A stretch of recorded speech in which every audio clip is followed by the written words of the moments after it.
mwana moto te moyo wangana.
Nafsi yangu tumainie Bwana.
Lève-toi et acclame à ta tenda. Dieu n'est pas un homme pour mentir. Je disais, Dieu n'est pas un homme pour mentir. Ce qu'il promet, il le réalise. Dans la voisine, Dieu n'est pas un homme pour mentir. Il n'est pas ton père, il n'est pas ta mère pour changer d'avis. Il n'est ni ton mari, ni ta femme pour changer d'avis. Ah, est-ce que je parle à quelqu'un? Il est un père responsable. Célébrons Dieu par nos acclamations. Akiaidi anatenda. Soyez les bienvenus dans la maison de pain et de paix. Vous pouvez vous rasseoir et on acclame. Merci à la chorale. Que Dieu vous bénisse. Alléluia, je voulais communiquer ceci demain. Demain, ça sera le 1er.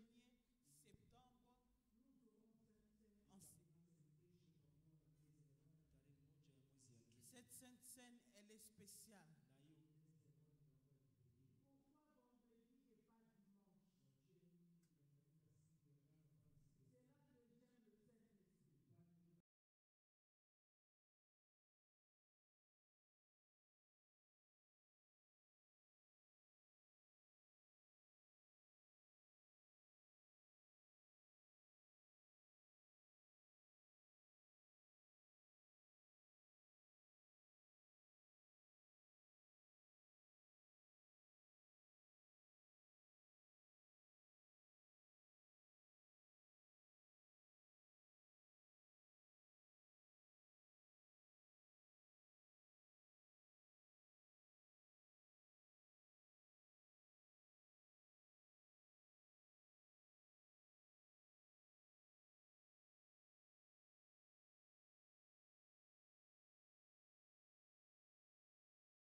tu dois vivre ta vie. inabidi uishi maisha yako. Ate, tala na l'amen na yo. Tu dois vivre ta vie. Inabidi uishi maisha yako. Toi, tu dois faire l'exception. Inabidi ufanye kipekee.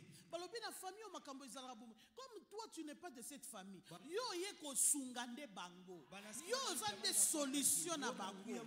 Yo za li solo kitoko. Makambo nyonso ya malamu. Makambo nyonso ya bien. Il faut bandana yo. Inabidi ianzie kwako. Yoka loba loba ngai.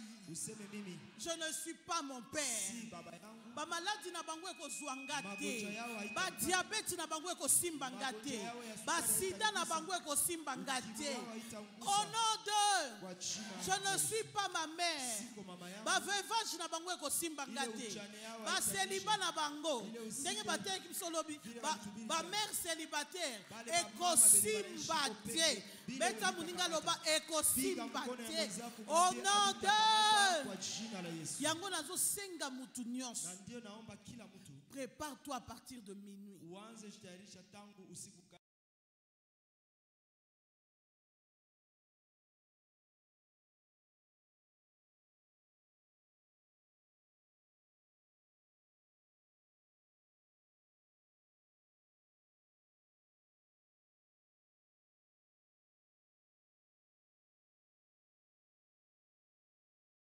Nani alingi papa Israel sineti ngai? Nani anamuitika mchungaji papa Israel Sami? Alléluia. Amen. Papa Israel bazopesa biso posa usalela nzambe. Papa Israel siko natupatia kabisa ile uba ya kutumikia Mungu. Il est parmi les pasteurs les plus respectés. Anakuwa miongoni na wachungaji wenye wanapata heshima non sana. Pas à cause de son âge, Hapana kufatana na miaka anayo, mais à cause de sa réputation. lakini inatokana na sifa nayo. Réputation ya mitukate. Hapana sifa ya magari. Réputation ya kobanga nzambe Sifa ya pe kote ya lisumu. Na kupiri wasiwasi kuhusu zambi. Vous savez, aujourd'hui, des pasteurs ont peur de prêcher le péché. Leo wachungaji wanaogopa kusema juu ya zambi. Pourtant, on va côté à l'issue Nikleta atalié. Moyen continuer ça. Zambi Nikleta na muangalia. Bon non papa. Mais tant que vous azote azota la bino na misu parce que yebi. Kuna bahubiri kuna bakazi ya macho. Yebisa muninga kobanga nzambe za bien. Ambia mwenza kuogopa Mungu ni. Alors aidez-moi à accueillir l'homme de Dieu. Tumpokee mchungaji mtu wa Mungu.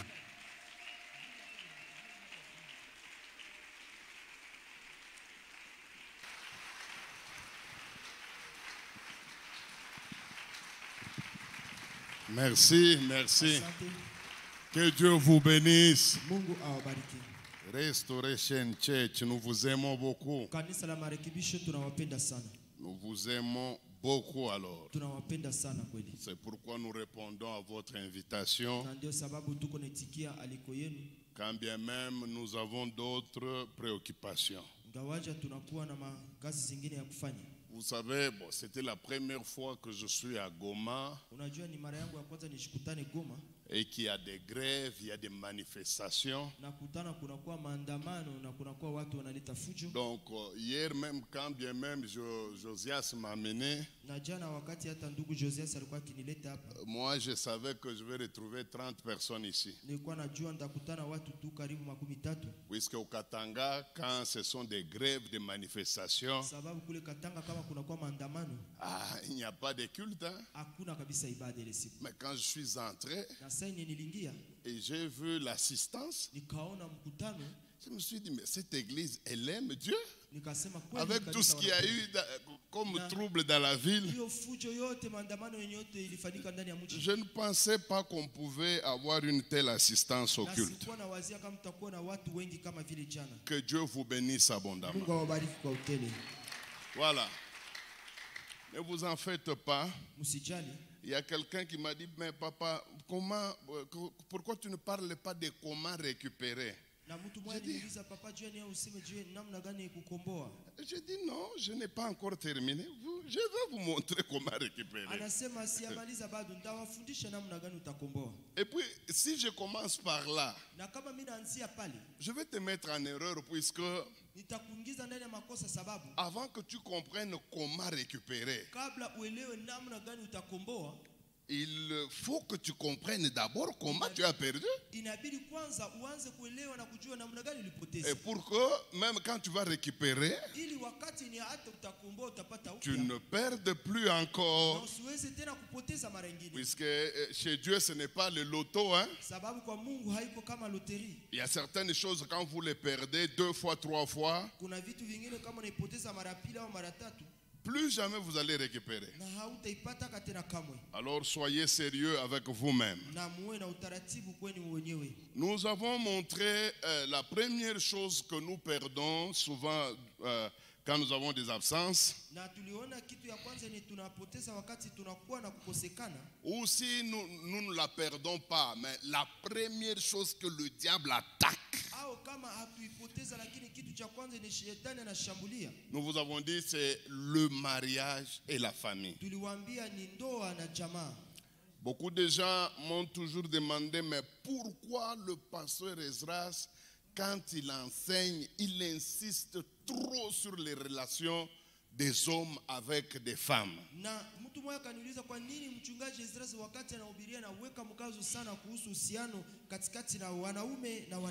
C'est là qu'il y a le problème. Tous les malheurs que nous avons dans nos églises aujourd'hui,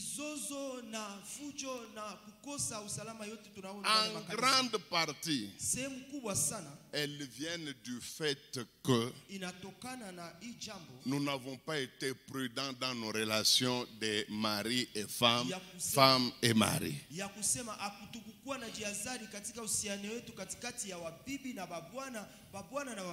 Les grands pasteurs, ce ne sont pas les pasteurs qui ont des dons extraordinaires. Les hommes de Dieu forts, ce ne sont pas les hommes de Dieu qui dégagent une onction extraordinaire. Mais ce sont les hommes de Dieu qui savent gérer leur mariage et leur famille.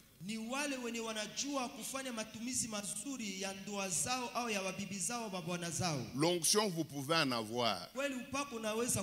Et leur avis. Tous les hommes de Dieu qui ont négligé leur famille, eh bien, ils ont négligé aussi leur ministère. Regardez tous les pasteurs qui ont eu des problèmes d'adultère. Si vous examinez les causes, vous allez trouver toujours que dans la famille ou dans le mariage, ils avaient déjà des problèmes. C'est pourquoi quand vous êtes un homme de Dieu, soignez votre mariage. Quand je parle de soigner le mariage, je ne parle pas des petits poèmes que vous faites à la longueur des journées. Non, concentrez-vous pour réussir votre mariage.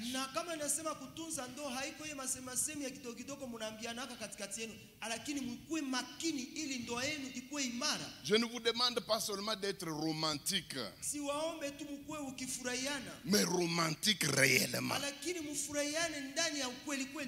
Et puis quand il s'agit des rapports sexuels, vous savez que les rapports sexuels ici sont à la base de beaucoup de problèmes dans les mariages des hommes de Dieu.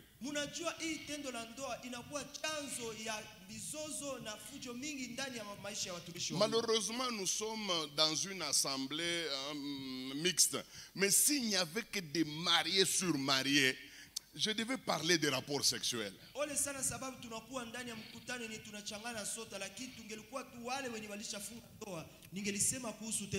De nos jours, il y a quelque chose qui me fait mal. Que ce soit dans l'église, dans les cultes des mamans entre elles,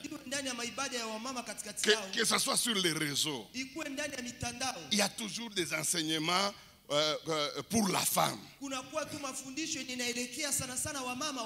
Comment garder son mari? Vous savez, la femme doit se laver. Vous vous trompez. Dans le domaine du lit, là, l'homme, la personne qu'il faut beaucoup enseigner, c'est l'homme. Savez-vous que là, 80% des chrétiens sont des piètres partenaires sexuels.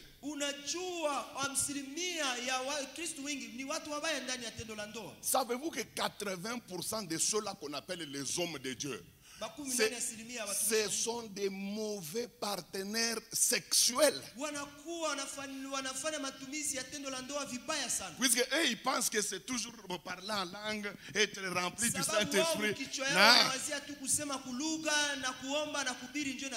Nous, dans notre église, on enseigne plus les hommes. Je ne dis pas que les femmes réussissent à tous les coups. Il y a des femmes aussi maladroites. Mais entre les femmes et les hommes, ceux-là qui échouent souvent au lit, ce sont les hommes. Mais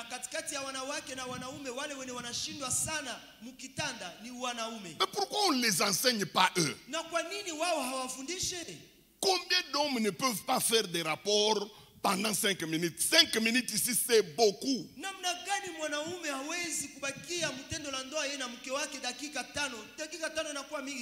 Et c'est pourquoi ils sont obligés d'aller regarder les films porno, lesquels films les détruisent encore davantage.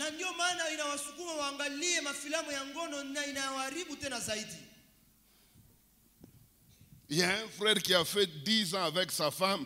Chaque fois qu'ils veulent faire des rapports, il demande à sa femme d'éteindre. Il ne veut pas que sa femme le voie nu. Vous voyez un frère comme ça, c'est déjà un problème.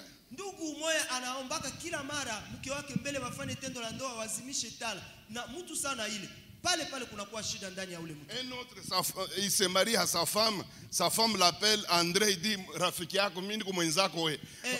écoutez, si vous êtes fou, ne vous mariez pas. Et l'autre s'est marié avec sa femme, on l'a appelé André, il dit que André c'est ton ami. Il exige à sa femme que sa femme l'appelle qu'André. Il demande à sa femme que sa femme commence à l'appeler qu'André. Voilà quelqu'un qui est ivre jusqu'à ce point-là. Vous pensez qu'il va réussir le mariage? C'est grave ça. Bon, ce n'est pas le moment de parler de ces choses. Je crois que si Dieu me donne encore quelques années, peut-être on en parlera. Parmi les choses que je suis en train de dire ici, il y en a qui m'ont fait souffrir moi-même. Il aurait fallu un grand-père dans le ministère. Il s'appelle Papa Kabang. C'est cet homme-là qui m'a montré la vie du lit. Et puis, il l'a fait à quel âge? Il avait quel âge quand il me parlait de toutes ces choses-là? Il avait 75 ans. Mais il a commencé à m'expliquer comment je dois me comporter dans le lit. Mes amis, ça a changé complètement mon mariage. Na akanifundisha namna gani nitashikamata maisha ya kitanda, na hiyo jambo ikanisaidia nikanigeuze kageuza ndoa yangu kabisa. Puisque moi quand je me suis marié, sababu mie wakati nilifungaka ndoa, le plaisir féminin je ne connaissais rien. Mie kusema mwanamke naye atafurahi sikuwa na bili wako. Moi c'est le plaisir masculin qui m'intéressait. Mie tu nifurahi mwanaume afurahi na njoo inatosheka. C'est ce Papa Kabange là qui m'a fait résonner. Na ni Papa Kabange njoo alinisaidia. C'est lui qui a détruit tout ce que j'avais comme des prohibitions, des arrière-plans diaboliques concernant la sexualité. Toutes ces choses, il les a balayées avec des enseignements.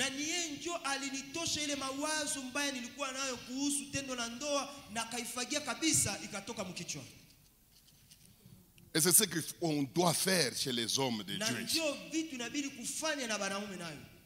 Les chrétiens sont des piètres partenaires sexuels. C'est pourquoi quand leur femme goûte un païen, elle part pour toujours. Parce que lui, il amène les choses de l'esprit même dans le lit. Écoutez, quand vous fermez la chambre à coucher, dès que vous entrez dans la chambre à coucher, Donc tout ce qui est église là, mettez ça de côté. Na wakati munaingia mchumba yenu mkulala, mchumba ya kulala, kamata mambo yako yote ya kanisa tia yo pembeni. Vous allez réussir. Na utafaulu.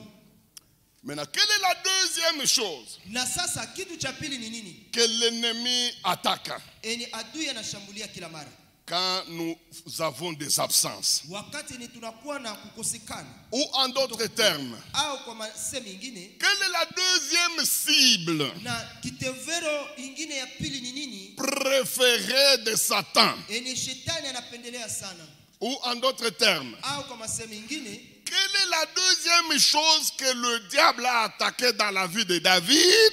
Na jambo gani ya pili yenye shetani alishambulia ndani ya maisha ya Daudi? Et aussi dans la vie de Job. Na hata ndani ya maisha ya Ayubu. Je vous ai dit que cet homme est très intelligent. Na nilimwambia huyu mtu ni wa akili sana. Il n'attaque pas pour attaquer. Yeye ashambulie tu kiolela. Il connaît les points qu'il faut attaquer. Anajua nukta mahali inabidi ashambulie. Puisqu'il sait très bien que s'il frappe là-bas, sababu anajua vizuri kama anapiga hapo, il y a probabilité d'avoir beaucoup de grands résultats. Kunakuwa kabisa bahati nyingi ya kupata matokeo mazuri mingi. Voyons dans la vie de Job. Na tuone ndani ya maisha ya Ayubu. Qu'est-ce que le diable a attaqué? Kitu gani shetani alishambulia? Et voyons aussi dans la vie de David. Na tuone vile vile ndani ya maisha ya Daudi. Quelle est la deuxième chose que le diable a attaqué? Kitu cha pili ni kitu gani ni shetani alishambulia? Nous sommes dans Job chapitre 1 verset 16. Tunakuwa ndani ya kitabu ya Ayubu 16. 16. Et puis 1 Samuel 30. Na Samueli wa kwanza sura ya 30. 30. 30. Verset 16, vous sautez. Mstari wa 16 munaruka. Et vous allez au verset 20. Na munaenda kwenye mstari wa 12. Nous lisons Job chapitre 1 verset 16 au nom de Jésus. Il parlait encore lorsqu'un autre vint et dit, le feu de Dieu est tombé du ciel, a embrasé les brebis et les serviteurs. Il a embrassé quoi? Les brebis et les serviteurs. Et les a consumés. Et je me suis échappé moi seul pour t'en apporter la nouvelle. Amen. Amen. 1 Samuel 30, 16. Vous sautez puis 20. Nous lisons au nom de Jésus. Il les servit ainsi de guide. Et voici les Amalécites étaient répandus sur toute la contrée. Ils étaient répandus sur toute la contrée en train de faire quoi? Mangeant, buvant et dansant à cause du grand butin qu'ils avaient.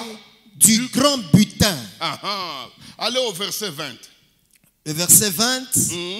Et David prit tous les menus et les gros bétails. Tous les menus et les gros bétails. Et ceux qui conduisaient ses troupeaux et marchaient à sa tête disaient, c'est ici les butins de David. Amen. Amen. Amen.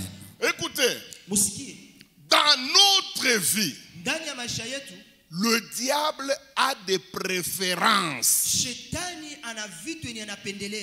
Des choses. Il y a des choses que le diable préfère retirer dans notre vie. Puisqu'il connaît lui-même l'importance de ces choses-là. Parmi les choses que nous perdons, lorsque nous ne sommes pas prudents, premièrement, le diable attaque le mariage et la famille. Oui. Mais il ne se limite pas là-bas. Quand les Amalécites sont entrés à Tsiklag, après avoir détruit tout mariage, et après avoir détruit toute famille, ils ne se sont pas arrêtés là-bas. Ils sont passés à la vitesse supérieure. Ils ont commencé à faire du porte-à-porte. Chaque maison, chaque chambre, chaque coin et recoin, ils ont commencé à prendre tout ce qui s'y trouvait. les bijoux, les manteaux, les biens, tous les biens mobiliers, les chaussures, les habits, tout était amené dehors. Ils ne se sont pas limités là-bas. Ils se sont attaqués au bétail. La Bible dit qu'ils ont pris des troupeaux du menu et du grand bétail. Ils ont tout pris. C'est la même chose quand il a attaqué Job. La toute première descente de Satan sur la terre pour attaquer Job, il s'est attaqué à ses brebis, à ses chameaux, à ses bœufs, à ses brebis. Tout ce que Job avait comme bien, mobilier et immobilier,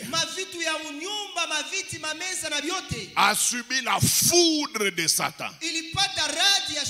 Et là nous comprenons la deuxième cible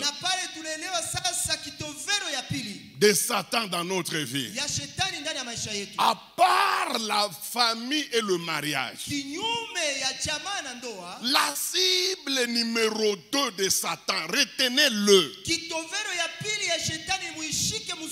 ce sont vos finances et votre vie matérielle. Les deux choses-là intéressent le diable à un haut niveau. Donc ce monsieur-là qu'on appelle diable, lorsqu'il vous regarde, vous humains, et si on lui demande de vous faire quelque chose, lorsqu'il veut vous attaquer, ses yeux seront fixés sur vos finances. Ses yeux seront fixés sur vos biens matériels. Ses yeux seront fixés sur vos économies. Il n'est pas imbécile. Ce n'est pas une bête, Satan.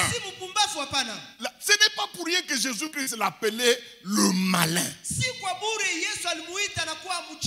C'est puisque Jésus-Christ a compris qu'il est trop intelligent. Même dans sa manière de lutter contre les hommes, il ne frappe pas en l'air. D'ailleurs, c'est l'une des raisons pour laquelle le diable n'attaque pas tout le monde.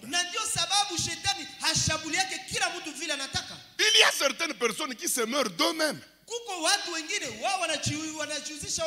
Même le diable lui-même, il dit au démon, celui-là, on ne peut pas l'attaquer, laissez-le. Avec son caractère là, il finira mal. La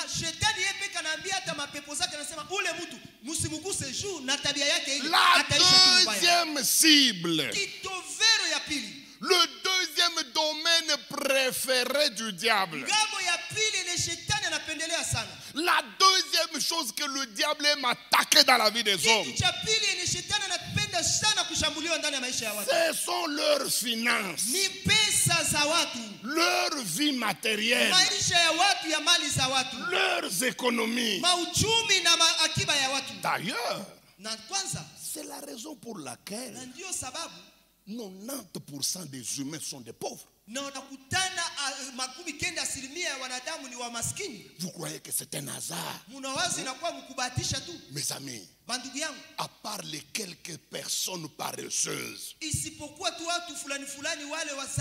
mais généralement nous les humains, nous nous battons.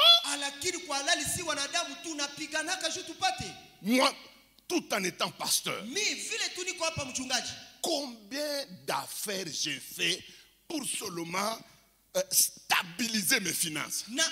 biashara ngapi ninafanya ili tu uchumi yangu ikale imara. Qu'est-ce que maman Émilie ne fait pas dans la vie? Na kitu gani ile mama Émilie naye hafanyi ndani ya maisha? Elle a ouvert une boucherie. Alishakuwa na boucherie elle avait tenté à un certain moment même un salon de coiffure. Na kuko wakati alifungua na chumba ya salon de coiffure ya baba. Pourquoi nous faisons toutes ces choses là? Na kwa nini tuko nafanya ile vitu yote? Parce que nous ne voulons pas souffrir. Sababu hatutaki tuteseke. Qui n'a jamais entrepris quelque chose dans sa vie pour que sa vie aille bien? Nani mwenye haya pimaka kitu moja ndani ya maisha yake ili maisha yake iendeke mzuri? D'ailleurs, surtout nous les Congolais. Kwanza sisi wa Kongomani. Au moins chaque Congolais a déjà fait un commerce. Na kuko Kongomani hata mmoja, kila mtu alishajaribu hata biashara moja. Je ne connais pas un seul Congolais qui n'a jamais tenté un commerce. Il n'y en a pas. Na sijua mkongomani fulani mwenye haya pimaka atakufanya biashara kidogo. Fit-il des 5 glaces, c'est quand même un commerce. Hata unauzishaka mabarafu nayo ni biashara. Tout le monde a déjà entrepris quelque chose. Kila mtu alishapima kitu moja. Mais posez-vous des questions. Sasa mjiulize kwanza. Pourquoi malgré cela? Juu ya nini ngawaja hiyo yote? Malgré notre entrepreneuriat. Ingawaje ile kuchikaza yetu kuchumbia makazi. Nous n'arrivons jamais à émerger. Kamwe hatufikie kufaulu au kupata mafanikio. Il n'y a que quelques personnes qui émergent. Ni watu wachache tu njoo wanafanikiwa. D'ailleurs, les histoires au Congo, c'est toujours... Bon, vous voyez ce monsieur ici. On avait commencé avec lui en 75, hein, mais je ne comprends pas comment il est parti. Mais nous sommes là. C'est toujours rempli des histoires comme ça.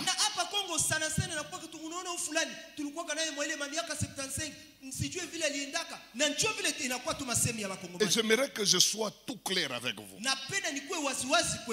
Combien de gens dans cette salle sont satisfaits de leur vie financière?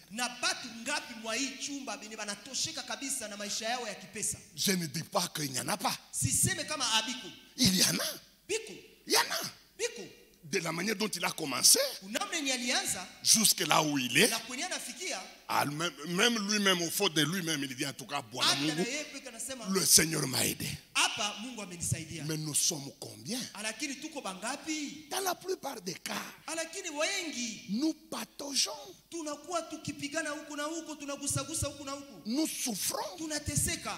Demandez-vous, pourquoi il est difficile dans la vie d'émerger financièrement?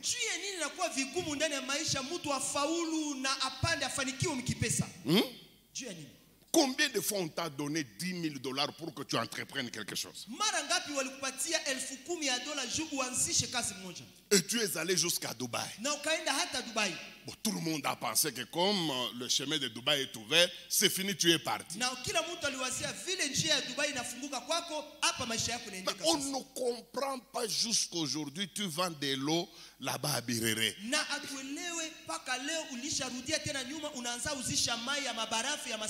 Imaginez-vous de Dubaï à Birere. Bon. Tu peux être à Birere, mais en train de prospérer. Mais tu te retrouves en train de vendre les glaces. Il y a un problème. Il y a un problème. Savez-vous qu'il y a des gens ici, vous pouvez leur remettre même $100,000.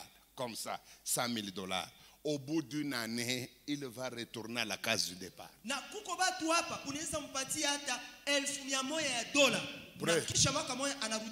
Preuve, en 68, les léopards prennent pour la première fois la Coupe d'Afrique. En 74 encore. La coupe que nous avons appelée tous Moseka. Le président fondateur de l'époque, il décide d'honorer les léopards. À l'époque, je vous dis, imaginez-vous en 74 là, $100,000 à chaque léopard. Et puis il crée une nouvelle cité. Il construit des maisons de léopards. Je crois que c'est cette cité qu'on appelle cité Maman Mobutu. Ça doit être ça. Elle était faite uniquement pour les léopards. Allez-y. Ils ont tout vendu. Il n'y a aucun léopard dans cette maison-là. Il n'y en a pas. Ils sont malheureux jusqu'à la moelle épinière. Papa, demandez-vous. Regardez seulement les Africains ici qui vont en Europe pour jouer au foot. Hein? Pour ne pas citer les noms africains, les noms congolais, je vais citer les noms africains. Les Eboué, les Eto, après leur carrière. C'est comme s'ils n'ont jamais été là-bas. Vous vous demandez même, qu'est-ce qu'il a fait de son argent? Regardez ceux-là qui ont gagné la CHAN. Hein? Le CHAN, comme on l'appelle, puisque c'est le championnat. Championnat d'Afrique. Mais regardez ce que Joseph Kabila leur a donné comme argent. Regardez les primes qu'il prenait. Et puis quand ils sont arrivés à Kinshasa, il fallait entendre des annonces de sociétés. Oh, la cimenterie Lukala donne à chaque membre de l'équipe $30 000, $30 000, $30 000. Après 5 minutes. Oh, l'opérateur économique. Ceci, c'est là où soit, comment on l'appelle l'homme de diamant là? Kinwani. Il a décidé de donner à chaque léopard 20 000. Moïse a décidé de donner à chaque léopard 15 000. Vous vous dites en tout cas, cette équipe ici, il n'y aura aucun pauvre. Mes amis, 2 ans c'est beaucoup. Vous commencez à le voir dans les réseaux sociaux. Et ce n'est même pas un journaliste, c'est un chroniqueur qui le fait asseoir pour faire passer le communiqué de sa souffrance. Et vous entendez même avant qu'on commence à filmer comment il prononce 1, 2, 3, action. Maintenant on vous montre le léopard dans une culotte bizarre. Je n'ai pas l'intention de me moquer d'eux. Je vous fais comprendre. Je vous fais comprendre pourquoi ça leur arrive. Vous devez savoir que le diable est très malin. Regardez toutes les célébrités. Même les célébrités dans le domaine musical. Les gens qui ont fait fureur, qui ont rempli des stades, qui ont eu des contrats phénoménaux. Mais vers leur fin là, c'est toujours problématique. J'ai vu un pasteur qui disait, il est le pasteur de la prospérité. Et lui il n'est pas comme tous les autres pasteurs. Il a dit qu'il a trop d'argent. Il disait ça sur une télévision congolaise d'en face.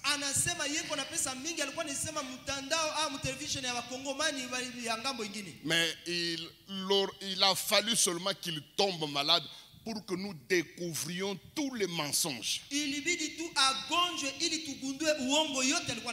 est tombé malade. Je l'ai vu à la télévision. Nazo senga na mama Olive, mama wa Munofo, Ase Alisanga. J'ai dit mais il n'y a pas longtemps il nous disait qu'il était milliardaire. Heureusement maman Olive a écouté. Hein? Il l'a prise. Il l'a amené aux soins. Mais moi j'ai dit à maman Emilie, mais pourquoi il mentait?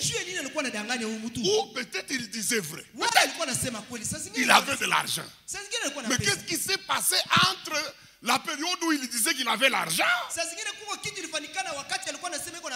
et le moment où il pleurnichait à la télévision? Sûrement s'il avait de l'argent, c'est qu'il s'est passé des attaques. Sachez, le diable n'aime jamais que tu sois prospère. Ça, mettez-le dans votre tête. C'est pourquoi vous allez voir que la plupart des chrétiens sont des pauvres. Ils ne le veulent pas. Ils subissent. Moi, ça m'étonne même quand certaines personnes qui veulent se jouer de l'église, ils nous attaquent, ils nous injurient. Vous ne faites que prier, vous ne faites rien. Papa, qui dans ce Congo ici ne fait rien pour tenir? Si tu ne fais rien, tu meurs. Si tu ne fais rien dans ce Congo, tu meurs. Tu chambula tu nikibengo tu. Tuku na pikana papa. Tuku na pikana. Miku nenda mo évangélisation. Mais mine chez évangélisation, minanza kuuza miotoka ya kwa kujisha ku Congo, miku nacheza. Moi je pars à l'évangélisation, je vais prêcher la parole de Dieu et après avoir prêché, j'achète des véhicules pour venir revendre ici au Congo. Vous blaguez ça? Et vous voyez un petit politicien là, hey, pasteur, apprenez à travailler, vous vous enregistrez. Papa, est-ce que vous les politiciens vous travaillez même? Si nous voulons parler du travail, s'il y a une bande de paresseux, c'est cette classe-là. Ils ne font rien, mais ils gagnent tout. Mais nous faisons ça.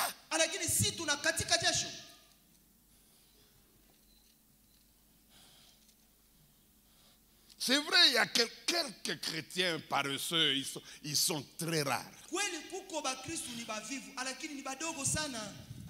Les chrétiens se battent, frère. Moi, je vois des gens faire des kilomètres sur un camion. Vous l'appelez au téléphone. Non, papa. Ce chrétien-là, vous pensez qu'il joue? Moi, je vois les gens.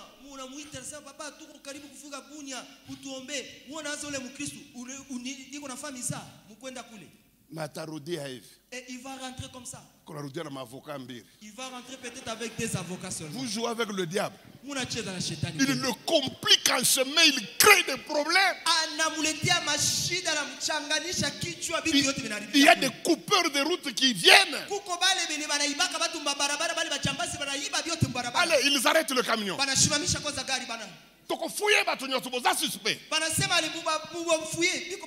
Et comme il est chrétien, il pense que tous les militaires sont chrétiens, il se donne.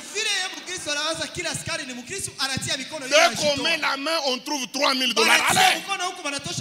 Aux rebelles, aux suspects. Tout l'argent est parti.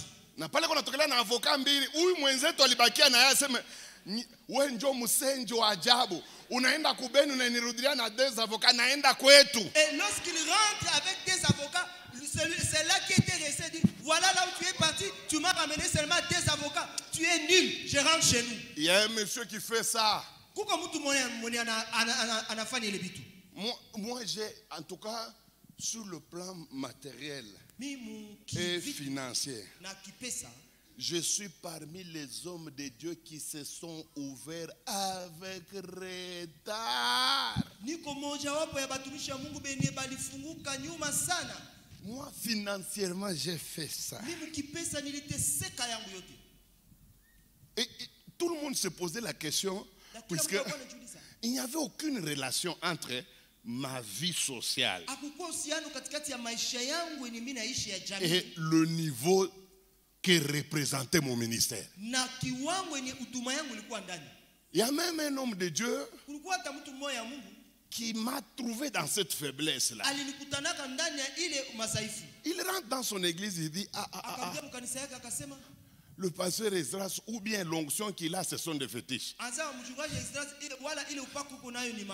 Alors ils lui disent pourquoi. Il dit il est malheureux, je suis allé chez lui, C'est du mbelekete jazz, hein? Il mange difficilement. Il est venu ici, nous on a cru que chez lui c'est terrible. Papa, vous savez, la famine, on va croire que même tu n'as même pas l'onction, on va douter même de ton onction. Moi je ne comprenais pas qu'il s'agissait du diable. Moi qu'est-ce que j'ai appelé? Pendant ce temps-là je me disais non, je suis dans le désert. 10 ans désert. 15 ans désert. 20 ans désert. Le désert de Jésus n'a fait que 40 jours. Le désert de David a fait au moins 10 ans. Mais le désert d'Esdras, il allait même vers 25 ans.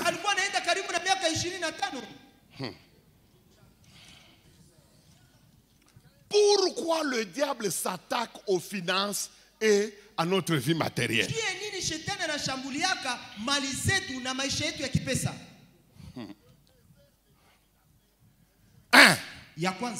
Il sait que ce sont des choses nécessaires pour notre vie et notre survie sur la terre.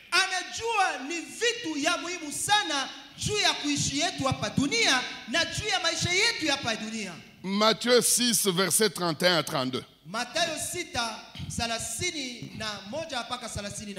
Je répète encore, Matthieu 6, 31 à 32. Qu'on nous lise. Pourquoi le diable s'attaque aux finances et au matériel?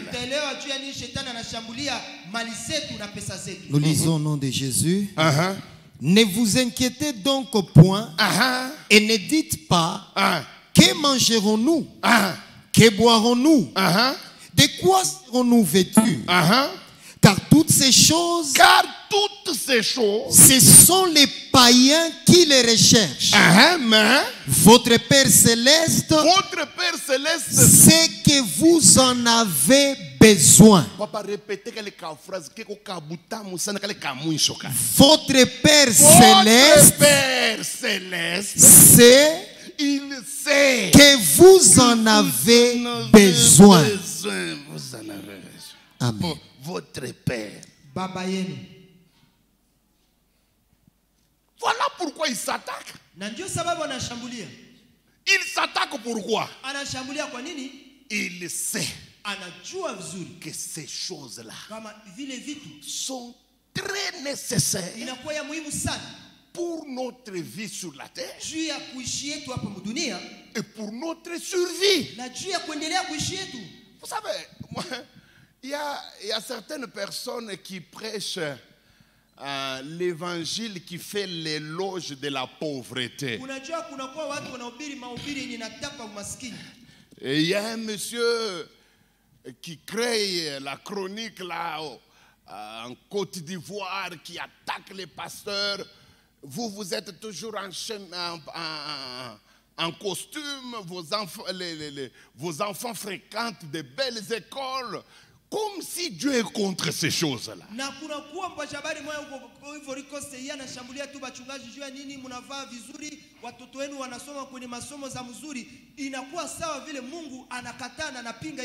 Or, quand vous regardez les images, lui avec toute sa bande qui crie derrière lui, il est toujours le mieux habillé plus que les autres.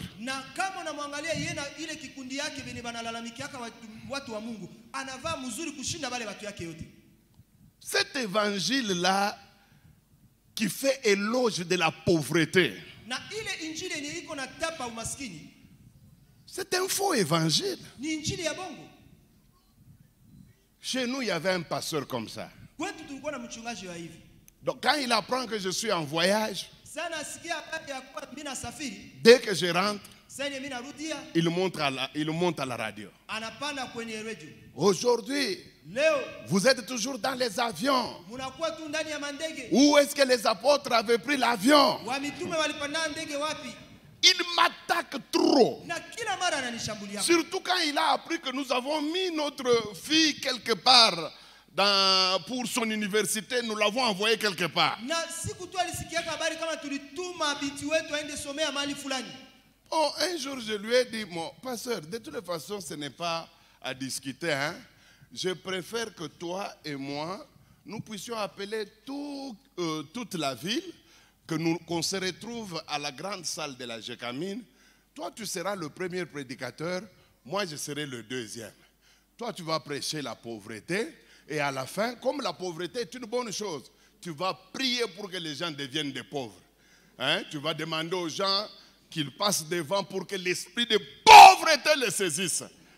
Oh, il a dit non, moi je ne peux pas faire ça. Je dis alors, tu es hypocrite. Nikaita kwa mchungaji namwambia kuya tukutane tukusanyishe watu wote uhubiri juu ya umaskini na mimi uhubiri juu ya utajiri kisha uombee watu umaskini wavae. Anasema mchungaji siwezi fanya vya vile, mimi nasema huko mnafiki. Nous tous, parfois, au début de notre foi, nous avons prêché aussi des choses comme ça.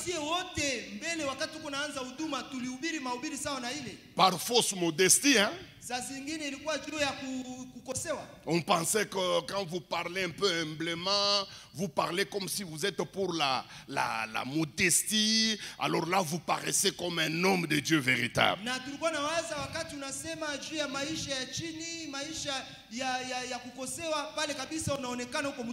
Même vous, tous les frères qui sont contre la bénédiction matérielle. Vous tous qui combattez la bénédiction matérielle. Donc c'est-à-dire selon vous, la pauvreté est une bonne chose. Bon, tout ce qui est bon, on peut le demander à Dieu. Si vous dites que la pauvreté est une bonne chose, pourquoi vous ne la demandez pas à Dieu? Si par exemple le dimanche, on vous annonce ici que nous aurons un culte spécial le dimanche, nous demandons à tous les fidèles de Restoration Church de venir. Le culte spécial a comme thème invoquer la pauvreté. Qui va venir ici le dimanche? Alors pourquoi vous êtes hypocrite? Ce sont des choses nécessaires. C'est vrai que les chrétiens, en prêchant la bénédiction, ils ont exagéré. Ça, je le reconnais. Surtout nous les pasteurs. Au nom de la prospérité, hein, nous avons prêché même des bêtises. Nous avons prêché même l'arrogance. Nous avons prêché même la convoitise. Moi, je ne suis pas dans cet évangile-là. Moi, je suis dans l'évangile équilibré de la Bible. C'est la Bible qui dit, donne-nous notre pain quotidien. Et ne nous soumets pas en tentation. Quand il n'y a pas pain quotidien, il y aura tentation. C'est nécessaire, c'est nécessaire. C'est nécessaire. Frère, vous pouvez parler en langue comme vous voulez. À la fin, à l'école, des enfants, il faut payer les minervales. Vous n'allez pas entrer dans le bureau du directeur et vous commencez à parler en langue. Ça ne passera pas. Toute jeune fille a besoin de bien s'habiller. Personne ne peut nier ça. Quelle est cette jeune fille qui voudrait être malheureuse sur tous les plans?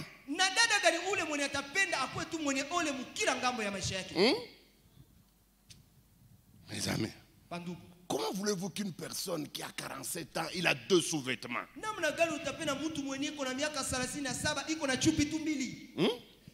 Et parmi les deux, le deuxième c'est pour sa femme.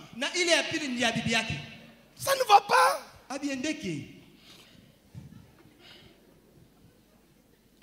Deuxième raison. Pourquoi le diable s'attaque aux finances?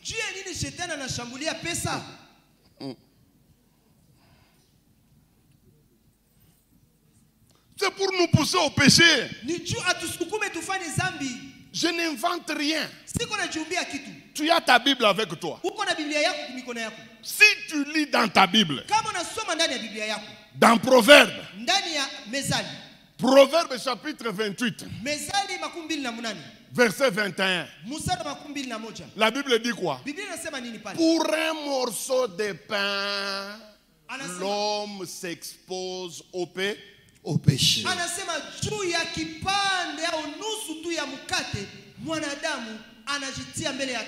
Ce verset montre que quand nous sommes dans le manquement, nous sommes poussés à pécher. Dans notre église, on a engrossé une fille il y a des années. Pourquoi? Puisque dans leur maison, ils ont fait 3 jours sans manger. Le 4e jour, elle a obtenu un peu de la farine. Mais elle n'avait pas des accompagnants. Elle n'avait pas de quoi manger avec ce foufou-là. Dans leur parcelle, il y avait un garçon qui entretenait un kiosque. Et cette fille est allée lui demander une boîte de sardines. Et le garçon qui lui dit, Mini kupatie boîte de sardines, oh tani panini. Que je te donne une boîte de sardines, qu'est-ce que toi tu vas me donner? La fille elle n'avait que 16 ans. Hein? Elle lui dit kaka unisaidie kwa sema hakuna mini dona. Il dit moi c'est dona. Et la fille ne pouvait pas faire autrement. Elle a pris la boîte. Le garçon a couché avec elle dans le kiosque. Savez-vous combien de frères en Christ font du péché à cause des manquements? Frère, moi j'ai vu en Afrique du Sud des choses très sales. Un pasteur que moi je connais très bien, qui avait sa femme, une femme que on respectait beaucoup au Congo. Ils arrivent à Djobour. Avec votre idée d'aller toujours à l'étranger, vous pensez qu'aller... Vous savez que, bon, en fait, moi je ne suis pas contre que le Seigneur vous prenne, vous amène en France, vous amène en Suisse. Hein? Mais moi, j'ai resté ici au Congo. Il y a à manger, il y a le pain ici au Congo. Aux États-Unis, Congolais a coupé 10 000 $. Aux États-Unis, ma drogue. Je te le dis. Si tu ne vends pas de drogue, on peut te donner ça. Il y a le pain ici au Congo. Mais il a quitté le Congo, il est allé en Afrique du Sud. Le pasteur Arnatoka Mukongo anaenda kule kwa Afrika Kusini. Il ne savait pas que la réalité de l'Afrique du Sud est tout autre. Ils ont commencé l'église dans une souffrance inouïe. On les a chassés plusieurs fois dans plusieurs endroits. Le pasteur s'est retrouvé en train de dormir dans un garage d'autrui. Sa femme est allée chercher du boulot chez les Pakistanais. Et au tout début, le Pakistanais était clair, il lui a dit il n'y a pas de travail. Mais la maman pasteur revenait toujours. Après 3 mois, le Pakistanais lui dit bon, si tu veux bien qu'on passe ensemble. Dans un premier temps, maman pasteur a refusé. Mais à la maison, ils avaient déjà fait 4 jours sans manger. Le lendemain, elle est revenue. Elle a proposé aux Pakistanais de passer à l'action. Et pendant qu'il couchait, le Pakistanais filmait. Et il a filmé dans tous les sens. Hein? Dans tous les angles. Ça me fait mal quand je vous dis ça. Des images insupportables. Et il donne à cette maman-là un poste vil. Et elle avait seulement à la fin du mois, si c'est $700 ou 400. Après un mois, le même Pakistanais piège la femme. Elle tombe dans une faute, il la remballe du travail. Et comme il était méchant, il prend les images là, il balance sur les réseaux sociaux.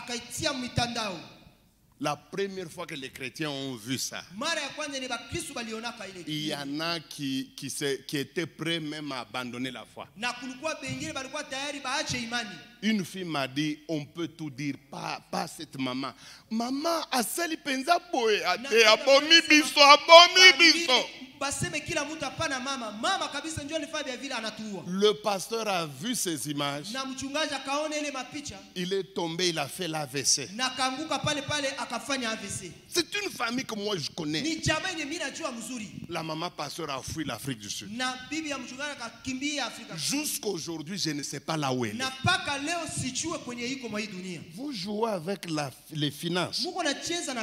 Ce sont des choses à chercher. Qu'on ne vous trompe pas.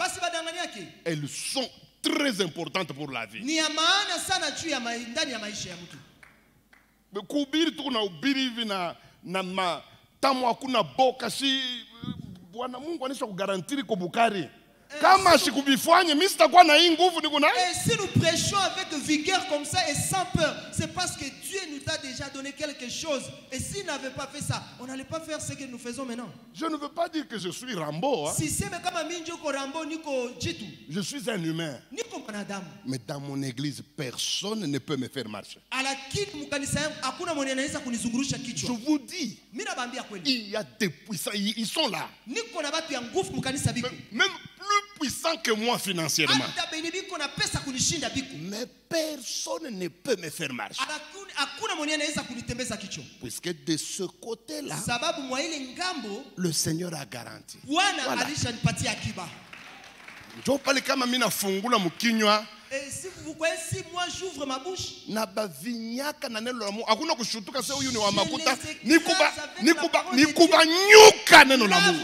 les écrase sérieusement avec la parole de Dieu. Et si tu dis moi, je ferme les robinets, ça va, il n'y a pas de problème.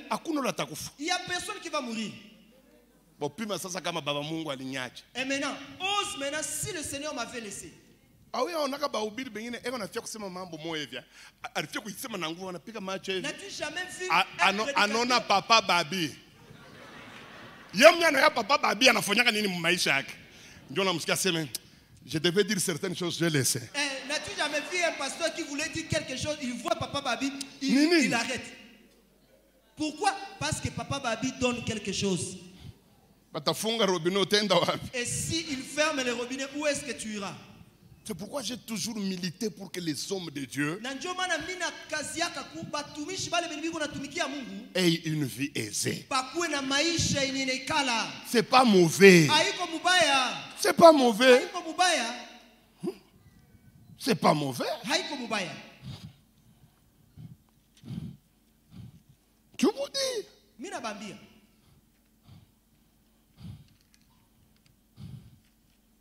Troisième raison. Pourquoi le diable s'attaque toujours aux finances et à la vie matérielle?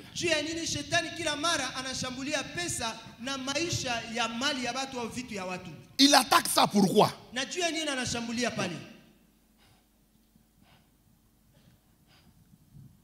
Écoutez, c'est puisqu'il a un principe. Il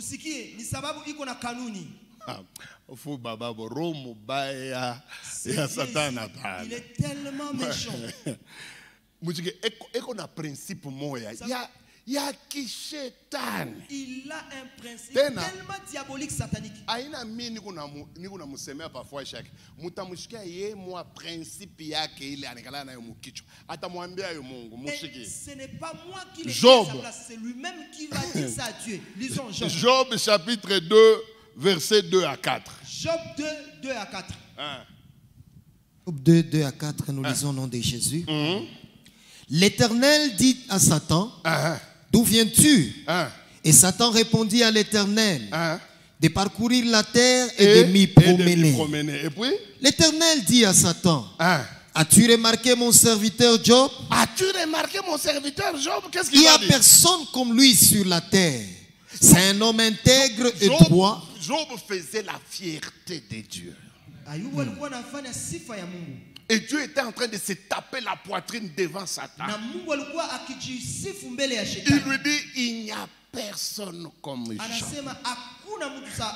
Mais vous allez voir comment Satan va contre-attaquer. Il va donner des arguments pour que Dieu autorise à ce qu'il attaque Job. Va déjà au niveau où Satan commence à parler. Verset 4. Et Satan répondit à l'Éternel. Satan répondit à l'Éternel en disant quoi? Écoutez son peau pour peau. Peau pour peau. Tout ce que possède un homme, tout ce qu'un homme possède, il le donne pour sa vie. Quand il s'agit de sa vie, si sa vie est en danger, tel que moi je connais l'homme, quand il s'agit de sa vie, il est prêt à céder.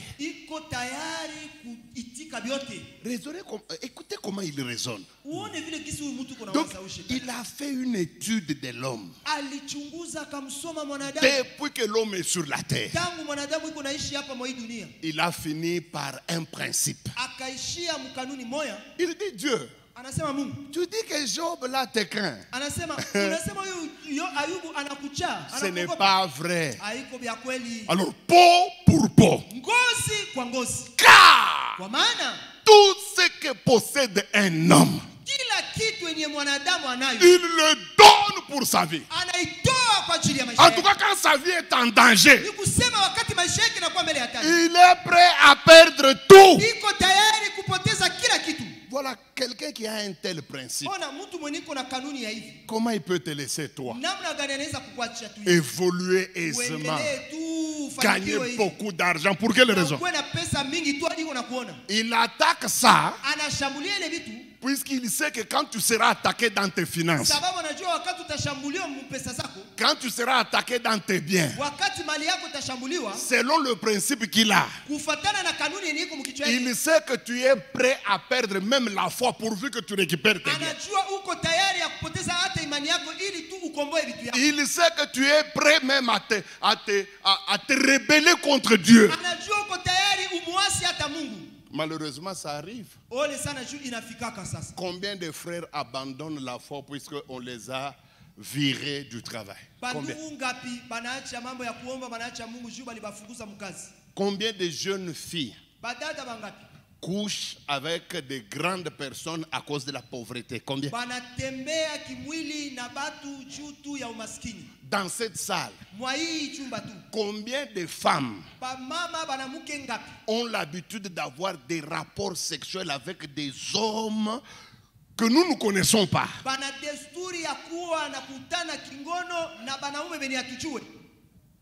Tout simplement puisque ils sont dans le manquement. Mes amis, les finances et les biens matériels sont un grand terrain de conflit entre Satan et les humains. Le diable connaît l'importance de ces choses. C'est pourquoi il nous fait la guerre. C'est pourquoi nous avons trop peu des hommes riches dans nos églises. Ce n'est pas un hasard. Ce sont des choses programmées par Satan. C'est pourquoi les églises pauvres financièrement sont nombreuses. Et ça pousse aussi les hommes de Dieu d'aller dans le péché. Regardez comment les prophètes manipulent les gens pour avoir de l'argent. Regardez le nombre de prophètes qui demandent l'argent pour une prophétie. Moi, il y a des choses qui m'énervent. J'ai vu, moi, sur les réseaux sociaux, une publicité appelant les gens à venir suivre un enseignement pour recevoir l'onction du prophète. Mais ce qui m'a fait mal, c'est quoi? Droit d'entrée, droit de participation. $200. Et dans la publicité, ils disent même, hein, le dernier jour, on va vous impacter. On va vous transmettre le ministère des prophètes avec un certificat. Le prix du certificat, $100 encore. C'est la première fois que je vois quelqu'un qui devient prophète en payant à Dieu $300. C'est grave ça. Et quand tu prêches contre des bêtises comme ça, on te présente comme le prédicateur de la condamnation. On te présente comme le pasteur le plus haïssant. Comme j'ai vu quelqu'un, je ne sais pas si c'est en Côte d'Ivoire ou à Lubumbashi, mais que Dieu me pardonne si j'ai oublié l'endroit.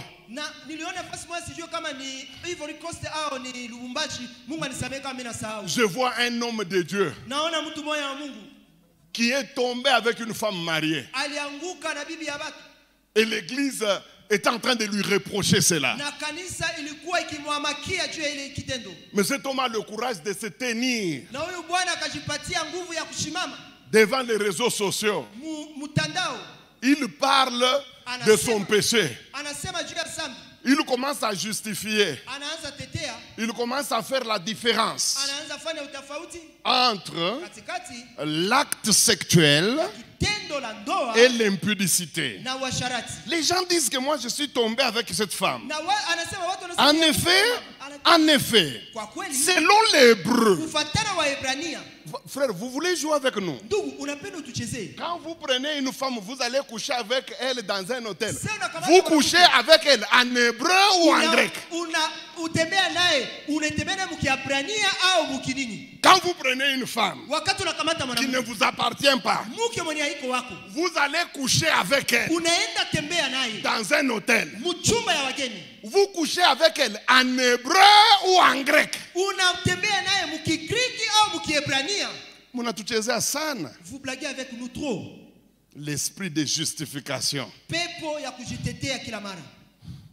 Anafia kuonesha vile ile acte yake mukiebreu aina vile bantu beko na wazia. Il voulait faire voir aux gens que cet acte-là qu'il a commis en hébreu, c'est pas ce que les gens ont commis. Mishiwe kama Satana nazala mfano mpya ya kufanya busharati sasa unawezi kulala na mwanamke mkikongo au unalala na mwanamke mkiswahili. Bantu beko na ita sema frère, ce sont des bêtises. Zambi ni zambi. Mais le péché reste péché. Hébreu, grec, je m'en fous.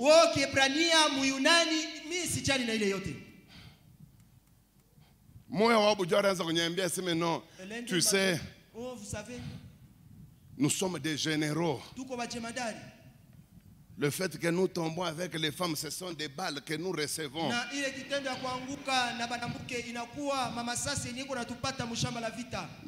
Merci. Accepte aussi que ta femme c'est une prophétesse, non? Dis oui. Elle est générale, non? Oui.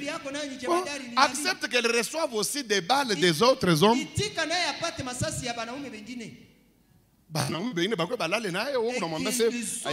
Ni masasi mama, ni masasi vraiment tu as reçu. Kankamana ni ubutumishi. Et dit, continuons, parce que c'est ça la vie des serviteurs. Kaseme nous recevons des balles. Oh, tulipata masasi. Ukunanyuia nyumba yangu, unabeba bibi yangu, unasharatika naye, wewe unaita sasa ni mabali. Et puis tu dis que kwa kumbe unipe na wewe wako apokee mabali. Et maintenant toi aussi amène ta femme pour que ta femme aussi reçoive des balles. Mbona mnachezea Mungu hivi? Comment est-ce que vous jouez de Dieu comme ça? Mungu ni rafiki yenu. Parce que Dieu c'est votre ami. Pourquoi les gens ne tremblent pas devant Dieu?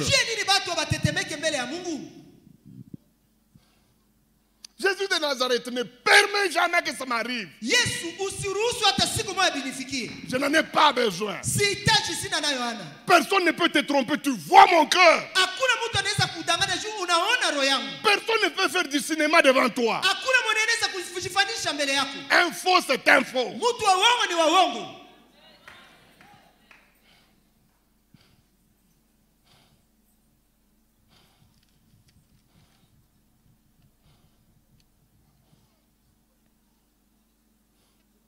C'est pourquoi nous devons récupérer ces choses.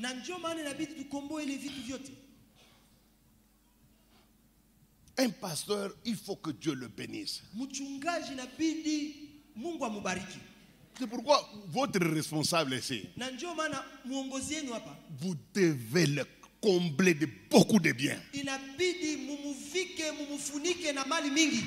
D'abord, ni fierté nous. C'est votre fierté à vous. Ba mama pasteur ba mingi bale ba refuisha ba bwana ni ba ovyo utabalokota mu mahotele mu mabusenji mapana huyu mama huyu. Et plusieurs femmes de pasteurs qui ont perdu leur mari, vous allez les retrouver dans des bêtises, mais pas cette maman.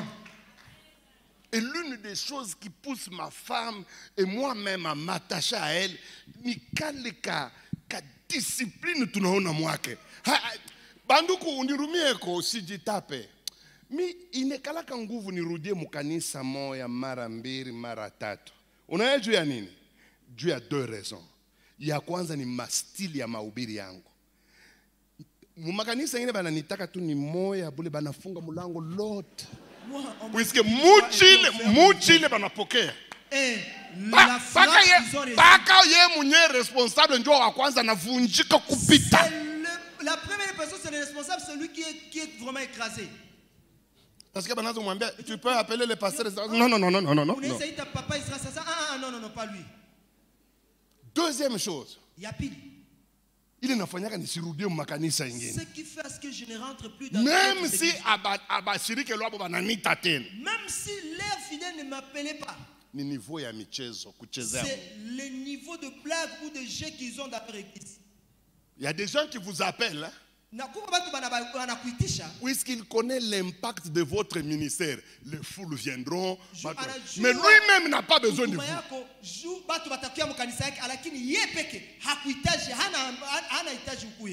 Mais ce n'est pas comme ça avec votre responsable. Ce n'est pas comme ça. Je le dis tout haut. J'ai accompagné combien de veuves, épouses des pasteurs, épouses des prophètes.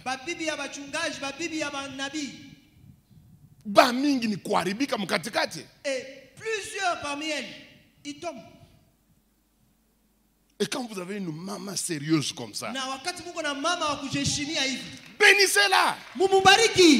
Bénissez-la. Donnez-lui. Écoutez, on a confort matériel inasukumaka muntu ajeshimie. Yeah. Unajua wakati mtu anajikutana maisha inekala unachaka mtu naye anajeshimia.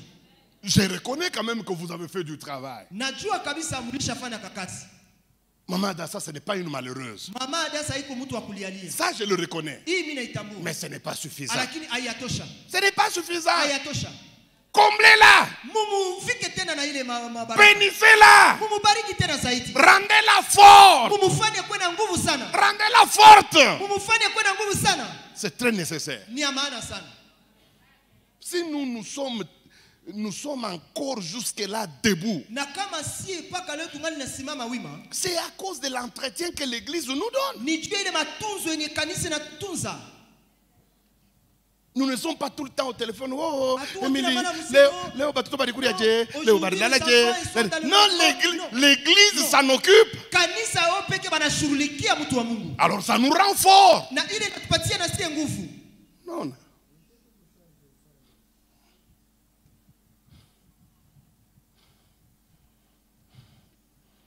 Ces derniers temps, si tu es un pasteur malheureux, affamé, de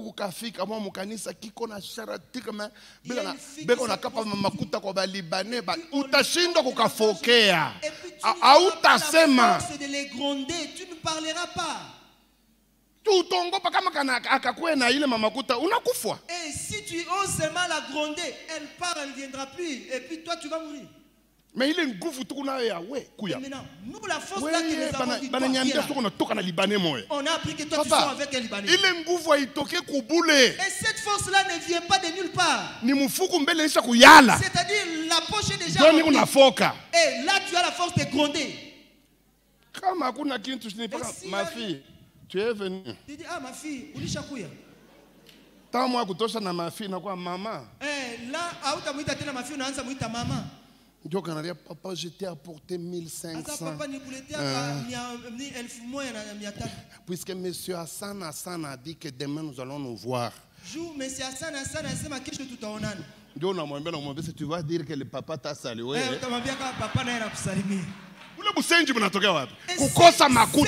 Cette vie vilaine, d'où tu as eu ça?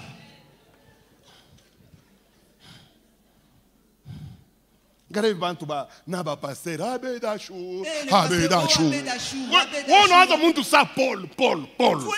de Tarse. Pierre. Quelqu'un comme l'apôtre Pierre. Jean. Quelqu'un comme Jean. Papa. Mon frère. Ce sont les choses que je ne ferai pas, même lorsqu'on va m'enterrer. Tu n'apprendras jamais de ça. De moi, Esdras. Je suis en train de vanter.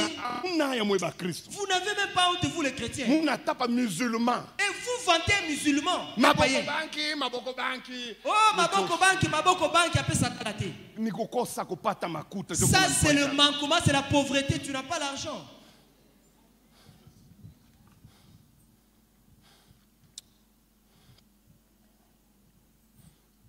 Comment récupérer ni lete tu ka point kama ni kwacha?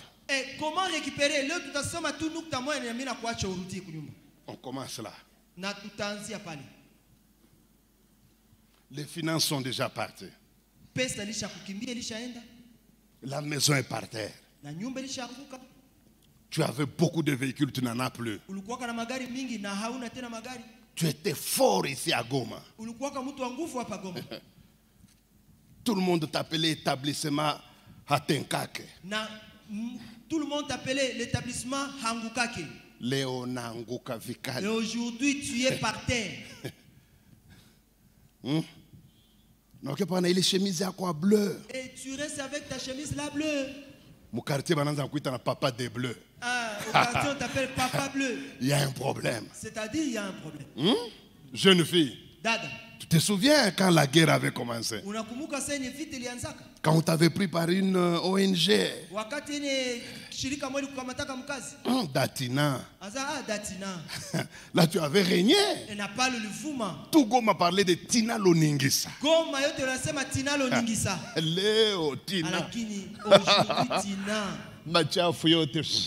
Les jours sont partis. Les robes sont devenues comme la table. Il y a un problème. C'est-à-dire, pas le Kugoshida. Maintenant, tu te poses des questions. Est-ce que je peux encore retourner ce Tina-là d'auparavant? Je te dis oui. Oui.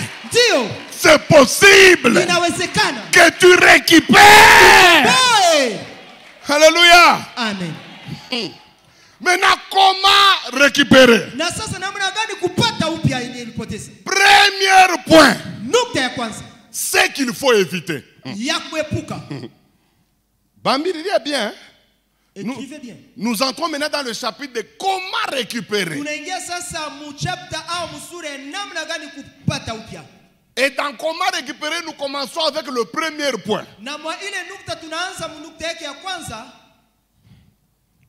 Et le premier point, c'est quoi?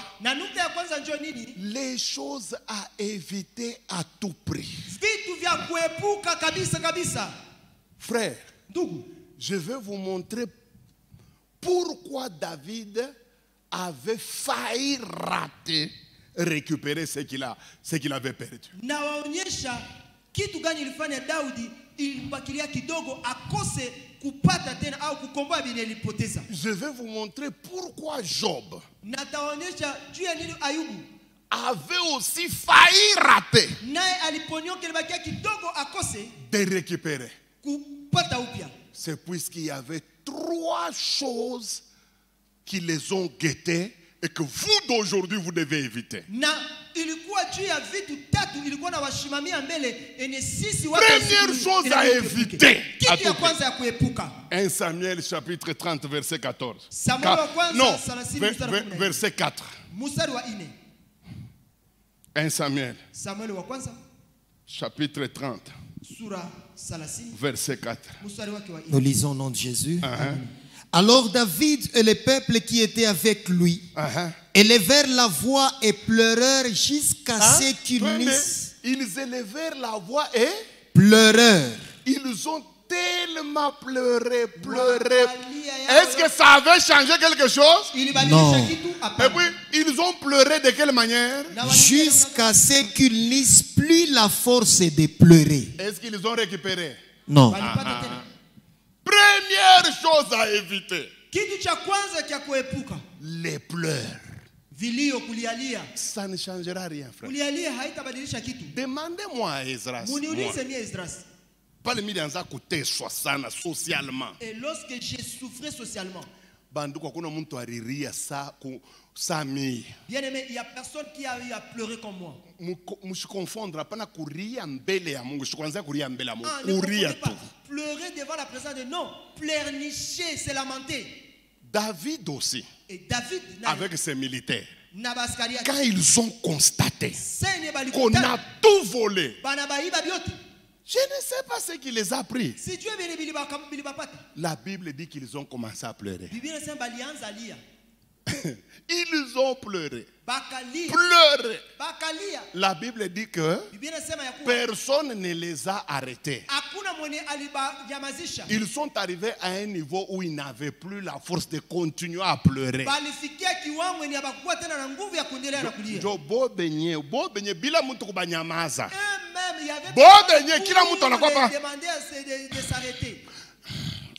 Sawa.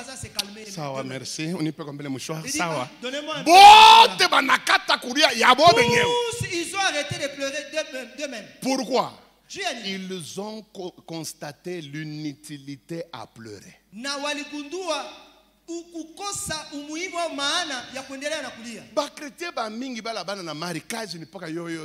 Les chrétiens qui n'ont rien là, ils sont là seulement pour pleurnicher. Nous autres là, nous sommes là pour accompagner seulement les autres. Nous sommes là seulement pour aider les autres. Frère, quand est-ce que Dieu va se souvenir de nous? Ça ne change rien. D'ailleurs, quand Satan le diable et lorsque vous pleurnichez là, c'est le moment où le diable rigole. Les démons n'ont pas peur des simples pleurs. Et les démons n'ont pas les pleurs qui leur font mal. Ce sont les pleurs devant le trône. Il m'a simple, 20h unaenda mshambre unalifungia unaanza kulia unalia tamo unajifilme na kujifilme ndio wewe mwenyewe kisha unaweka pa TikTok et puis tu mets ça sur TikTok kisha unaandika kule chini ase toyaka mboka etumba tu écris là-haut tulikiaka dunia ya vita. Ça change quoi? Ile ni inabadilisha nini? Ile ni mathéâtre. Ça ile ni mizaa. Unaona ndio kama unapotea vile ndio unaona mama yako anaanza kutafuta mashamba. Lorsque tu disparais de la maison, c'est maman maintenant qui Aziza wangu. Ah maman. Nini ukunalia? Je suis en train de pleurer. Maman basina iage, sina fiancé, sina nini. Maman kitu gani kinanikosa pa mwili? Il dit qu'est-ce que je manque sur mon corps? Mama kona ya sata sione ata kwanza byako wewe binashindia byangu. Il dit là tu me dépasses même. Biko nakusaidia kwa nini? Et tout ça ça t'aide à quoi? Majimo. C'est la folie, c'est une perte de temps. Deuxième chose qu'il faut éviter. Kitu ya pili inabidi kuepuka. 1 Samuel chapitre 30. Samuel wa kwanza chapitre 30. Salasini ya makumi tatu. Verset 6. Mstari wa 6 sasa. Twende. David fit dans une grande angoisse. Angoisse, les regrets, les plaintes inutiles. Et puis, car le peuple parlait de les lapider. Arrêtez-vous par là. Allez, Job. Lisons Job. Job chapitre 3. Job chapitre 3. Verset 1 à 4. Et puis 24 à 25 pour ceux-là qui écrivent, on ne va pas tout lire. Après cela, Job ouvrit la bouche et maudit les jours de sa naissance. C'est ce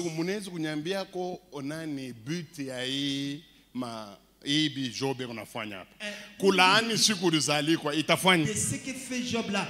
Maudire ton jour de naissance. Ça fait quoi? C'est ce qu'on appelle la folie. Ne faites jamais ça. Voilà les choses à éviter. Chez David, on dit David rempli d'angoisse et d'amertume. Mais chez Job, on dit Job ouvrit la bouche.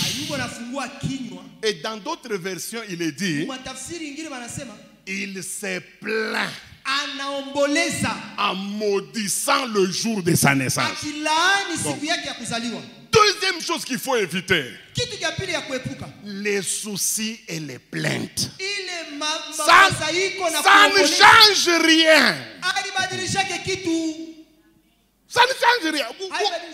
Vous n'avez jamais vu que même si vous vous faites des soucis depuis le matin jusqu'à le soir, la situation ne change jamais. On ne comprend pas c'est uzuni. Les gens pensent que s'ils sont, ils sont là dans l'angoisse. Satan atamshikilia buluma. Et c'est alors que le diable aura pitié de lui. Sasa kama tuko naomba maombi, mimi nashikia fii moya mwanamke moya. On était dans la prière. Eko namwambia Satan, c'est Satan wewe tunishikilie kwa buluma. Et il finit disait au diable, Satan, aie pitié de moi quand même. Mimi nakata malombi, mimi nasema wewe. Umu atupende ba hivi. Nous ne voulons pas déjà pareil. Donc si tu vas demander pardon au diable, si il va céder, il va restituer. Papa, qui t'a dit que le chagrin arrête les problèmes? C'est-à-dire les Congolais ont créé des chansons de chagrin. Tafanya nini maskini wa Bwana itafanya papa ata unadia maskini wa Yesu haitachanje kitu, haitabadilisha kitu. Utulize shie, demandez-nous. Mimi niko na wazaka kama niko na bima huzuni sana. Je suis tellement triste. D'abord, premier ennemi wa imani ni huzuni. Le premier ennemi de la foi, c'est la tristesse. Si tu veux te casser dans la foi, commence à avoir des soucis dans ton cœur. Tu vas te tuer toi-même. Et tu vas sentir même que tu avais, la foi là a disparu. Vous savez, les Sud-Africains, leurs chansons, que ce soit les chansons religieuses ou les chansons mondaines, c'est parce qu'ils ont été maltraités par le blanc. C'est pourquoi toutes les chansons des Sud-Africains et les chansons mondaines et les chansons chrétiennes, tous sont des chansons mélancoliques. Ce sont des chansons mélancoliques. Pale mimi nilikuwa siaenda kwa Afrique du Sud. Mimi naanza kuanza c'est ni mwimbo wa adoration. Et là, avant que je en Afrique du Sud, je pense que ce sont des chansons d'adoration. Kumbe ni bauliza asema hapana, mwile mwimbo tu unasema si tulimfanyaka Mungu nini njoo tukuye.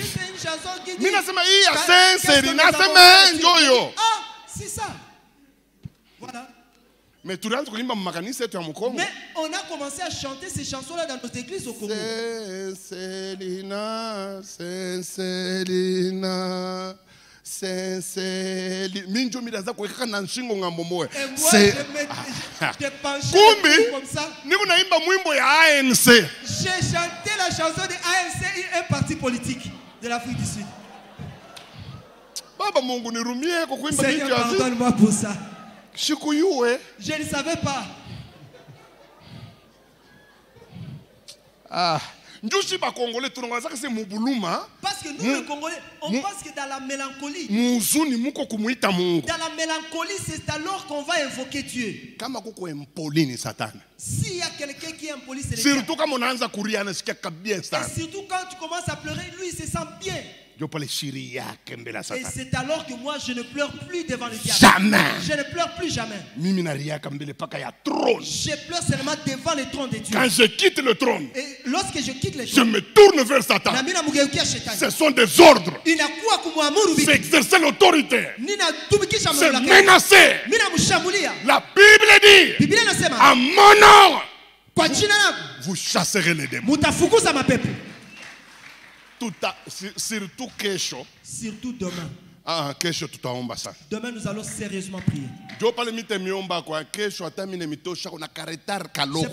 je vais. C'est pour ton bien.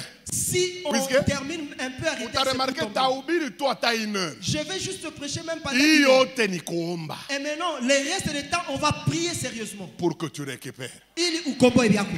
Shiki. Kata tunikale milifia kuambia. Troisième chose. Et la troisième chose qu'il faut éviter.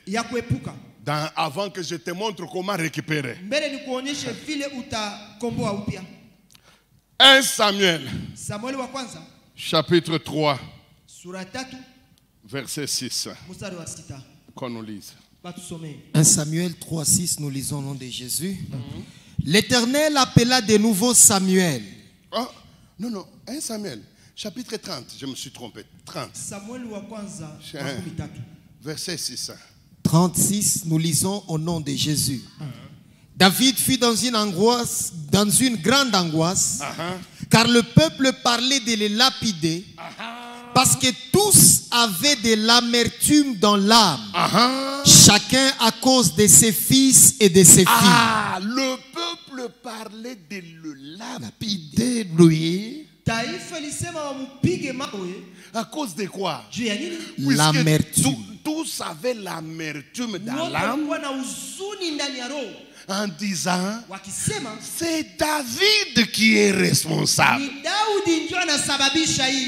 La troisième chose qu'il faut éviter pour que tu récupères, ne rejette jamais la responsabilité de ce qui t'arrive sur un autre.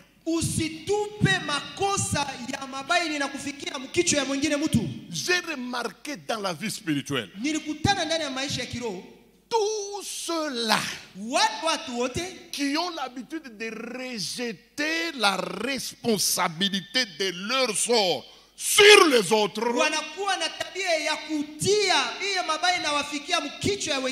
ils ne changent jamais leur vie. Je vous dis la vérité. Je peux paraître méchant, mais écoutez, comprenez-moi. Si vous regardez tous les Congolais, ils disent quoi? Si nous sommes ce que nous sommes, c'est à cause de Kagame. C'est à cause du Rwanda. Le Kigali est devenu ce qu'il est. Puisqu'il vole le Congo. Soyons sérieux. Je vais vous faire raisonner. Lui, selon vous, il vole. Mais avec ce qu'il vole, regardez ce qu'il construit. Bon, le reste que vous avez là, pourquoi vous ne construisez pas?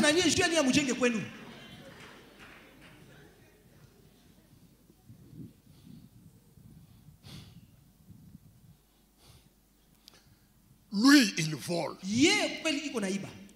Quand quelqu'un vole, c'est qu'il prend des petites quantités. Sa mutu iko naiba, ni kusema iko nakamata Le gros reste. Ile ya mingi inabakia. Qu'est-ce que vous faites avec le gros? Sasa nani munafanisha ile inabakia nini? Deuxième chose. Yapi. Oh, les blancs, les blancs. Oh, bazungu. Regardez comment les Africains sont contents quand il y a coup d'État. Oh, la France. La France est tombée. Maintenant, on ne va plus jouer avec nous. Frère, tout n'est pas produit de la France. Est-ce que Bukangalozo, c'est seulement les Français qui ont fait ça? Hein? Non, non, je vous pose la question, non? 100 jours. C'est Macron qui est venu voler ça. Soyons sérieux.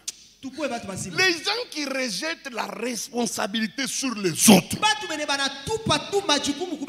n'iront jamais loin. On n'a pas les jeunes filles. Monsieur Olewe. Oh, les gens, moi je ne me marie pas.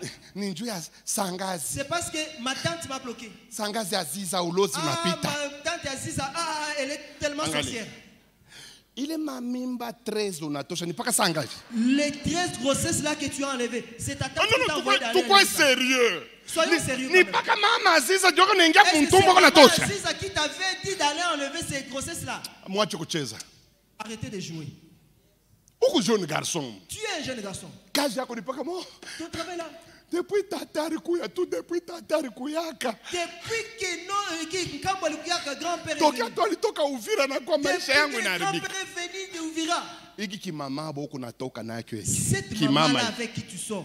Wewe kumutoto wa 80. Toi tu es un enfant des années 80. Unatoka na kimama bo kimwa 50. Tu sors avec une maman de 50. Yo tele ni paka ule tate wako wa Uvira. Ça c'est ton grand-père là qui est venu d'Uvira. On a l'une de mes qualités. Moi, je ne rejette jamais la responsabilité de ce qui m'arrive sur quelqu'un d'autre. Moi, j'ai toujours dit, c'est moi le responsable. C'est moi le responsable. Accepte que tu es d'abord le premier responsable. Le sida là que tu as. Tu vas me dire que c'est ta mère qui t'avait donné ça. C'est ton instabilité, c'est ce qui t'a amené ça. On t'a amené là-bas à la MONUSCO. Tu as volé. Et puis les blancs étaient fatigués. Moi, je suis il n'est pas sage. Mettez-les de côté. Et voilà, tu es en train de souffrir. Est-ce qu'il y a l'église là-dedans? Il n'y a pas Dieu. Papa, c'est toi-même qui as fauté. Et tout voleur doit être puni. Et voilà la punition que tu es en train de subir. C'est quoi ça? C'est quoi? Oh, milenda kwa mama dasa 3 fois. Anaomba na mi suffit mon kozala. Mu kanisa muna moto. Dans cette église ici, il n'y a pas le feu. Et lorsque tu partais ouvrir l'école là, est-ce que maman Adassa c'est elle qui t'envoyait là-bas? Et lorsque tu es allé dans le centre hospitalier là-bas, dis-toi toi-même, tu es le responsable de ce qui t'arrive. Commencez par là. Et moi je ne rejette jamais. Mais si tu pas que kamwe responsabilité pa mtu. Ni moi-même là. Je sais comment arranger avec mon Dieu. Tu n'apprendras jamais de ma bouche. Oh, voilà ce que je suis avec c'est parce qu'il y a tel qui m'a abandonné. Non, même si l'église m'abandonne, j'ai Dieu avec moi. Dieu ne va pas m'abandonner. Demain venez. Je vais maintenant ajouter les points. Comment récupérer? Et c'est alors nous allons entrer récupérer. Et tu vas récupérer la fin. Que Dieu te bénisse. Lève-toi et acclame très fort le Seigneur. Ah, Beta Maboko est bien. S'il vous plaît, ne sortez pas, ne sortez pas. Alléluia. Acclamons très fort le Seigneur. Tushangilie Bwana. Yebisa voisin, sois responsable de tes actes. Ambia jirani kuwa na majukumu ya matendo zako. Alléluia. Amen. Avec de tels enseignements, on a même envie de veiller. Na mafundisho ya hivi tuko na haja hata tukeshe. N'est-ce pas? Prochainement, on fera ce programme dans 40 jours. Donc, une nuit d'enseignement. Et lorsqu'il va terminer, on prie jusqu'au petit matin. Alléluia. Qui a été béni ce soir? Que Dieu nous préserve. Amen. Amen. Ne rejette pas la faute à l'autre. Dieu est fidèle et il est juste. Que Dieu bénisse ton obéissance. On va se voir demain et le soir. Je ne sais pas comment on va faire avec la Sainte Seine, mais je vais essayer de parler avec papa et on va voir. Parce que je ne sais pas